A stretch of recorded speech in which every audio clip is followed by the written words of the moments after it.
At the end of The Devil in Me, things are getting weird for the Curator. He's troubled, he tears a page out of his book, and then a mysterious force hammers at his door. So, what does this mean exactly, and why does it point to The Devil in Me being, by far, the most important game in the series for understanding who the Curator is and what he wants? So, first off, I'll tell you what the torn out page means, because the evidence is pretty clear on that front, and I don't want you to have to skip to the end of the video looking for it.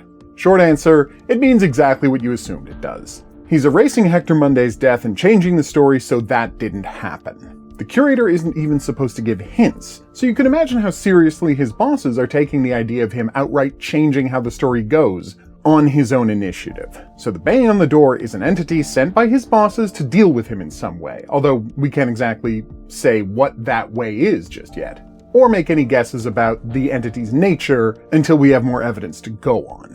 Although, just between you and me, it's 100% the cat that's been keeping an eye on him in 2 of the last 4 games. How can we be sure that tearing out the pages is undoing the story? This is supposition, of course, but there's really nothing else it could mean. We've been given clear evidence that scratching off names means that people have died in the story. And while no similar evidence exists for the tearing off of the page, it stands to reason that the only thing he could be doing here, the only thing that would warrant such a reaction from his superiors, is that he's changing the ending and starting again on a fresh page. Focusing on the Curator's actions with the page and the beast at the door only serve to obscure the much more important, and I'd suggest, much more interesting question raised by the page itself, and that is, which story are we looking at here? Because The Devil in Me is not represented by that page. None of the playable or NPC characters are listed, just the killers from the start and end of the game. If you flipped up the book, it wouldn't have The Devil in Me on it, because this is a different story, one that just happens to be taking place at the same time as The Devil in Me. The Curator has said that he's just there to record the stories that we create while we're making choices. He writes them down in his book, and as people die, he crosses those names off. But here we see a book where we haven't been able to make any of the choices.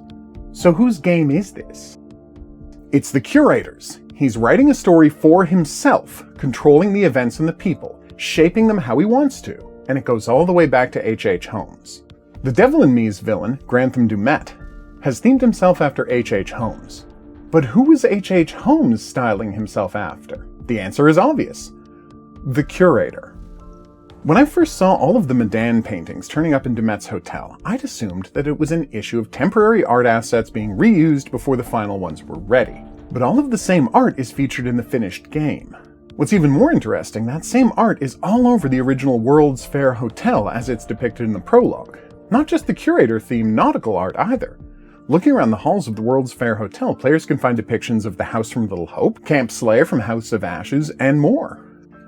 A strange maze of hallways so confusing that you need a compass to get around them. Am I describing the World's Fair Hotel, or the Curator's repository? The implication is clear, and even mirrored in the game. In the same way that Manny Sherman inspired Hector Monday to recreate the World's Fair Hotel, the Curator inspired H.H. Holmes to build the original based on his own library. We don't know how active a role in the design of the murder rooms the Curator played, whether he physically appeared to Herman Mudgett or rather just influenced him via the storybook he was writing in. But it's impossible to deny the connection between them. H.H. Holmes, as a killer, themed himself after the Curator, right down to each of them having a skull hanging around in their private office.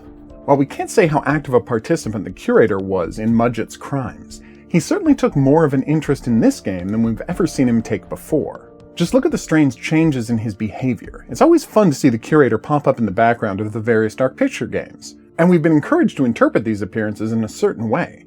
Specifically, that he's there to give us a heads up that a possible death is on the way, and that we should be prepared for a crucial decision or series of QTEs. We've been encouraged to look at it this way for one simple reason. The Curator doesn't appear in the prologues. He doesn't talk about his habit of appearing in the background, so we're forced to assume that he doesn't show up in the prologues because everyone is fated to automatically die. So the thing that interests him, seeing how the player's choices turn out, isn't really relevant. But he does show up in the prologue of The Devil in Me, right here in the bathroom. He's visible both in the mirror and in the reverse angle. He's hanging out longer in a situation where he knows someone is going to die. This isn't the Curator watching a decision get made, this is the Curator voyeuristically watching the results of his handiwork. He created H.H. Holmes, and now he's watching his protege in action. Notice as well that while in the first Curator segments of each previous game, the Curator is welcoming the player into his repository, this time the player got there before he did. Now, of course, time is obviously a little wonky in these games, but it seems safe to say that the Curator missed our arrival because he was off watching the action in turn-of-the-century Chicago. And this feather that drops from him as he walks past seems to confirm that he was, in fact, one of the birds from the start of the game, when he wasn't in his outfit creeping on Marie. There's even a hesitation in his "Have you been waiting long?" Oh, you're here. Have you been waiting long? The Curator might actually be worried that we saw him in the prologue. In fact, the prologue isn't the Curator's only strange, tradition-breaking appearance in The Devil in Me. In the Darkroom chapter, where Aaron is trapped in the closet, there's no warning given that this is a possible death scene. The Curator is nowhere to be seen before she gets into the closet, in the secret room behind the wall, or behind Dumet when he enters the room. It's actually reasonable to assume that Aaron can't be killed here, specifically because there's been no sign of the Curator. Of course, she can be. Now, let's look at what happens if Aaron gets killed in the Darkroom. When the rest of the team finds her body a few chapters later, the Curator is there again. Not because there's a choice coming or someone might die. He's just there watching people suffer as they find their friend's body. This isn't the Curator making a record of choices. This is the Curator enjoying watching how things he set in motion are playing out. This whole enterprise, Holmes, Dumet, the hotels. The Curator arranged all of it, and he's enjoying seeing it in action. Check out this scene in the barn. The Curator appears after you've made the crucial decision that's going to decide whether Aaron dies or not. And here in the house with the dog, by the time the Curator arrives, Dumet's already in the building, meaning the player has already decided whether the characters should stay together or split up. All of these examples suggest a much more bloodthirsty version of the Curator than we've seen before, one who's interested in watching brutality and violence and seeing the suffering of Dumet's victims. Almost like he's way more invested now than he's ever been in the past. We've seen the Curator get pissy when nobody dies and laugh when everyone does, but he's never been this involved before. Now, you can say that this is the first time that the Curator has showed up when people were definitely going to die, and that's true. He'll drop by Medan's endings if Julie is going to have a heart attack, or if the special forces have arrived to kill everyone on the boat, and a little hope he'll watch over Andrew if he might kill himself, even though the player's decisions are all over by that point. But those can be justified under the dropping by for someone's death, meeting everyone once habit of his. In fact, in The Devil in Me, if the player goes along with the whole ultimatum chapter, he'll be visible just before Dumet shoots Mark and Kate with a rifle. What he does with Aaron is distinct and strange, watching her friends worry about her and then showing up when she's already dead to see their grief. These appearances are well outside the mandate of his job and feel very different when compared to the rest of his behavior. And that's because they are. He's not following the rules he's established anymore. These appearances are just for him. The Curator being responsible for Monday becoming Dumet actually does explain more than a few things. For example, how on earth did Monday so accurately recreate H.H. Holmes's work outfit and the decoration of his hotel? Within the narrative of The Devil in Me, no one ever saw Holmes at work and lived, and there were no photographs of the hotel.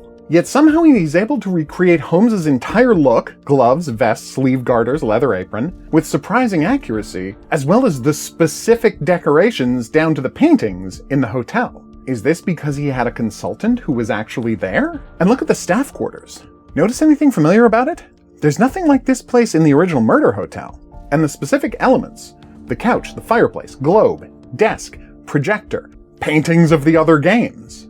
More than any other room in either hotel, the intent of this one is clear. It's a recreation of the Curator's office. Then, of course, there's the everyone dies on the boat ending of the game, which is perhaps the most solid piece of evidence of the Curator's involvement. If Dumet succeeds in killing everyone on the boat, other than Connie, of course, who's fine and swimming towards shore, he'll pause for a moment and do a pose for the audience, which looks a little strange at first until you realize that every part of the Dumet persona is a performance that he's putting on. Hector understands that Dumet is a character in a story that someone else is writing, and he's just going along for the ride. So as he finishes off the main cast, he takes a moment to metaphorically take a bow to the person who's acted as his inspiration and his benefactor this entire time.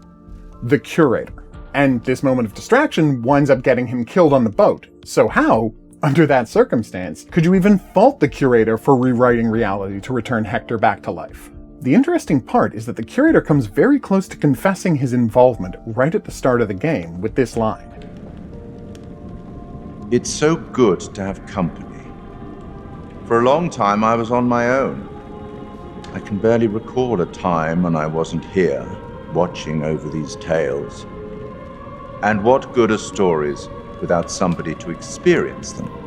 I can only observe, and it can be frustrating to watch. In some ways, I envy you. I only record events.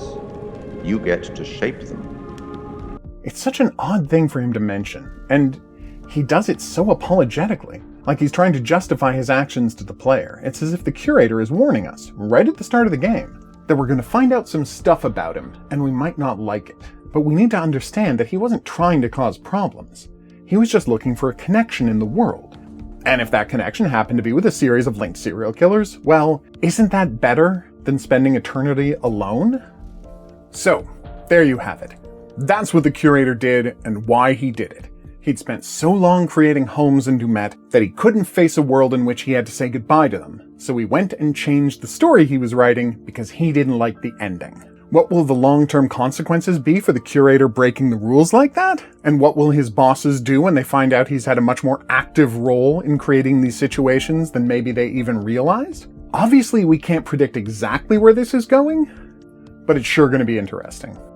I've been the Hidden Object Guru. Thanks for watching. If you'd like more Dark Pictures content, be sure to like, subscribe, and check out the playlist. If you have any suggestions for other topics you'd like to see covered, please drop them in the comments section below the video. I'll see you back here for the next thing, but until then, au revoir.